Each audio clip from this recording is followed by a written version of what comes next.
Well, good evening. Welcome to Grover Hill Zion United Methodist Church, Thursday evening devotions from around the kitchen table. We're glad you're viewing. I hope this message will be helpful to you as well this evening.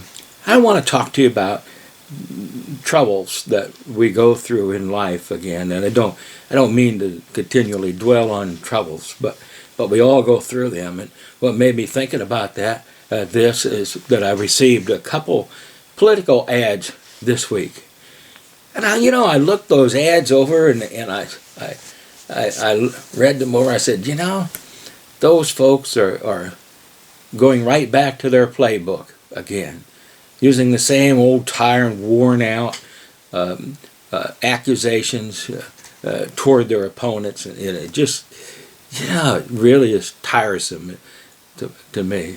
Same reason I just shut the news off and I don't listen to that garbage either. But anyway, this one particular ad that I looked at said, "Oh, if you vote for that person over there, they're going to take your Social Security away." No, they're not. How many years have you been hearing that they're going to take your Social Security away? Oh, election time, they always paint the gloomiest picture that they can paint. They're not going to take that away, anything else either. They've been saying it for years, and it's never happened, and it won't happen. It's not as easy as they make it sound to do that. The reason they say that is because us older folks are easy to scare, and therefore it makes it easier to control. And that's what they live off of. They try to scare you so they can control you. Fear is if people are afraid, well, then they can manipulate you any way they want. But the scriptures tell us many times that, and God says through Isaiah, do not fear, because I am with you. I am with you. Don't let any politician scare you. I don't care who they are. Sometimes bad things happen to us in life where you just have to laugh when they happen. And they may not be anything to laugh at the time that they happen, but when you look back at them in hindsight, even though they happened to you, they're funny. You can't help but laugh.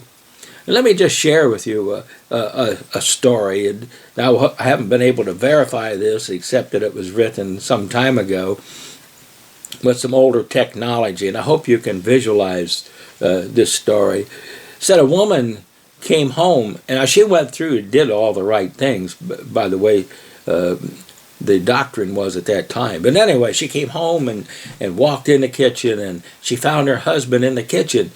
He had a wire coming that was wrapped around his waist, coming out of his waist, and it was going toward the electric range. And there he was just shaking like all get out. Just kind of almost like he was in a dancing frenzy. She thought he was being electrocuted. And so the protocol for that is to pick up something that's non-conductive and hit or push that person away from that electric wiring that's giving them the shock. So she happened to see a board there in the kitchen, and she picked it up and she swatted him with that board, trying to knock him away from that electric wire. She gave him a good whack with that piece of wood, and he broke his arm in two places. And the ironic part of it is that up to that moment, he had been just kind of dancing in place, enjoying listening to his Walkman and his earbuds there, just enjoying his music. Yeah, kind of ruined his day. So you think you're having a bad day, and there are a lot of worse things. I've got more stories there with that. Sometimes we think we're having a bad day, and there's always somebody that's having a worse day in life. Life is full of ups and downs, but it's also full of blessings and happiness too.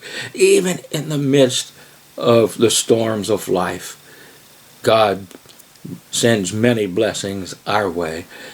Unfortunately, we only focus on the negative, and we don't really feel the positive. Life's also full of pain and grief at times, and the hurt that we experience from whatever caused that pain and grief isn't easy to deal with all the time. It doesn't go away instantly many times. If that's the way it is with you, and you've been dealing with some pain for a long time, of course, I always say focus on Jesus. That's what I do too. And I can't tell you how helpful that is. Perhaps you know. But there's an excellent book out there to help you along with all that grief and pain, and to get to the reasons for that grief and pain as well. It's called Deep Wounds, Deep Healing. Deep Wounds, Deep Healing.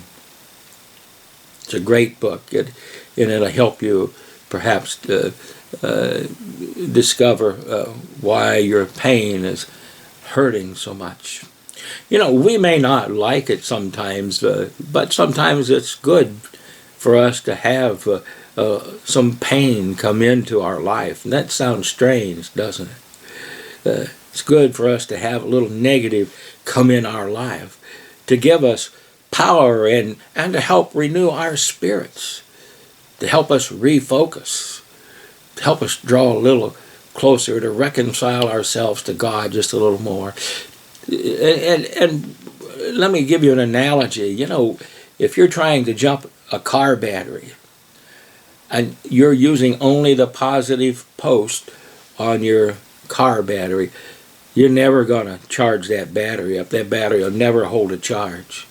Without using the negative post on your car, because you got to have to use that battery will never charge, and you're just going to sit there.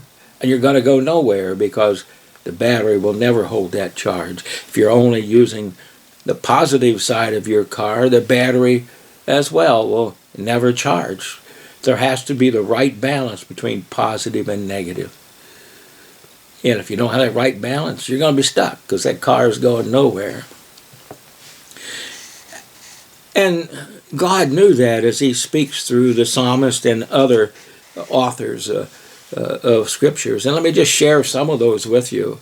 Psalm 21, verse 1, for instance, the psalmist wrote, I lift up my eyes to the hills. Where does my help come from? My help comes from the Lord, the maker of heaven and earth. He will not let your foot slip. He who watches over you will not slumber at all. In Psalm 34, beginning in verse 15 through 19, David writes, the eyes of the Lord are toward the righteous, and his ears toward their cry. When the righteous cry for help, the Lord hears and delivers them out of all of their troubles. The Lord is near the brokenhearted, and he saves the crushed in spirit. Many are the afflictions of the righteous. Isn't that true? We all have afflictions, but the Lord delivers him out of all of them. The Lord delivers him out of all of them. Well, and again in Psalm 30, David writes, beginning in actually I'm going to back it up for a bit. Beginning in verse 5, and then I'm going to go to verse 10. It says, weeping may tarry for the night, but joy comes in the morning. Your pain hurts today, but tomorrow you'll have joy. And then in verse 10, Psalm 30, verse 10, the years of our life are 70, or even by reason of strength, 80. Yet their span is but toil and trouble. Life is full of ups and downs, toil and trouble, is what he's saying. But then they are soon gone, and we fly away. We depart this earth. Well, lastly, then that I'll share with you comes from Revelations chapter 21, verse 4. It says, he will wipe away every tear from their eyes, and death shall be no more. Neither shall there be mourning, nor crying, nor pain any more, for the former things have passed away. And everything will be all right. And you will live and reign with him forever and ever and ever. So you focus on that for a little bit. You just ponder that for a little while. And have a great week.